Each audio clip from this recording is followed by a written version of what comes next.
আসসালামু আলাইকুম। অনেক দিন ধরে আমরা ভাবতেছিলাম যে আমাদের যে কিং কোয়েলগুলি আছে এই কিং কোয়েলগুলিকে আমরা আলাদা একটা বাসস্থান তৈরি করে দেব, যাতে করে ওরা নিজেরাই বাচ্চা ফোটাতে পারে, অর্থাৎ ডিম পেরে নিজেরাই যেন ওমে বসে বাচ্চা দিতে পারে। তো আলহামদুলিল্লাহ আজকে আমরা এই কাজটি করতে যাচ্ছিলাম, তো খেয়াল করলাম যে কতগুলি স্কুলের বাচ্চারা আমাদেরকে ডাকছে, অর্থাৎ আমার নাম ধরে ডাকছে যে ভাই আসেন, আপনার সাথে একটু কথা আছে। গিয়ে দেখলাম যে একটা ব্যাগে করে ওরা ছোট্ট ছোট দুটা বিড়ালের বাচ্চা নিয়ে এসেছে। বিড়ালের বাচ্চা দুটি বৃষ্টিতে একেবারে ভিজে চাপচুপ হয়ে গিয়েছে।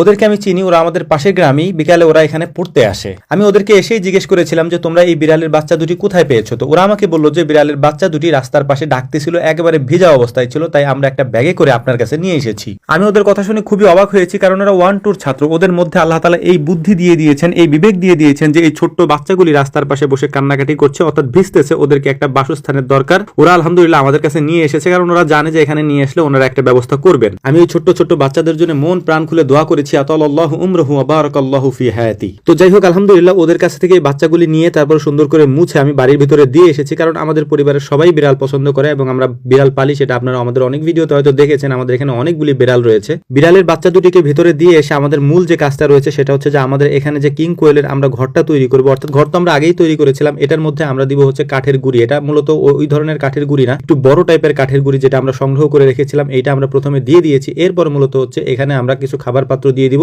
খাবার পাত্রের পাশাপাশি সাথে একটা করে পানির পাত্র আমরা দিয়ে দিয়েছি। তো যে মুরগিগুলো আপনারা দেখতে পাচ্ছেন এইগুলো মূলত ফাইটার মুরগি। গত কয়েকদিন আগে আনিস ভাই আমাকে দিয়ে গিয়েছিলেন ফাইটার মুরগির এই বাচ্চাগুলি। আনিস ভাই যখন আমাদেরকে দিয়ে গিয়েছিলেন তখন এগুলি একেবারে ছোট ছোট ছিল। তখন থেকে আমরা এই বাচ্চাগুলিকে আমাদের খাঁচার মধ্যে লালন পালন করে আলহামদুলিল্লাহ বড় করেছি। এরপরে আজকে আমরা ওদেরকে দিয়ে দিয়েছি একেবারে বড় খাঁচার মধ্যে, অর্থাৎ আমাদের উপরের খাঁচাটা একটু বড়, মানে উচ্চতাও একটু বেশি, যেহেতু এগুলো ফাইটার মুরগির গলাটা অনেক লম্বা হয়, এ কারণে ওদেরকে আমরা একেবারে উপরের তলায় রেখেছি। এখন যে কাজটা আমরা করছি এটাই মূলত আজকের জন্য আমাদের মেইন কাজ। এটার কারণ হচ্ছে যে আমরা এই কিং কোয়েলগুলিকে অনেক দিন ধরে ভাবতেছিলাম যে ওদের আলাদা বাসস্থানের ব্যবস্থা করব, যাতে করে ওরা একা একা ডিম পেরে ওখানে ওম দিয়ে তারপরে যে বাচ্চাগুলি ফুটায়, কিন্তু এটা আমরা করতে পারছিলাম না দীর্ঘদিন যাবত, সময়ের অভাবে আমাদের করা হচ্ছিল না। তো আলহামদুলিল্লাহ আমরা আমাদের এখানে অনেক বাচ্চা আছে কিং কোয়েলের, তো ওইখান থেকে আমরা 2 জোড়া বাচ্চা আলাদা করে নিয়ে নিয়েছি এবং 1 জোড়া বাচ্চা একটা খাঁচায় দিয়েছি এবং আরেক জোড়া বাচ্চা আরেকটা খাঁচায় দিয়েছি। ওরা এখন থেকে এখানেই বড় হবে এবং এখান থেকে খাওয়া দাওয়া করবে, সবকিছু এখানেই থাকবে। অর্থাৎ প্রত্যেক খাঁচায় 2টা করে পাখি, একটা পুরুষ পাখি একটা মেয়ে পাখি, এরকম করে আমরা দিয়ে দিয়েছি। আলহামদুলিল্লাহ আমরা এখন দেখার চেষ্টা করবো যে এগুলি থেকে আসলেই ডিম পেরে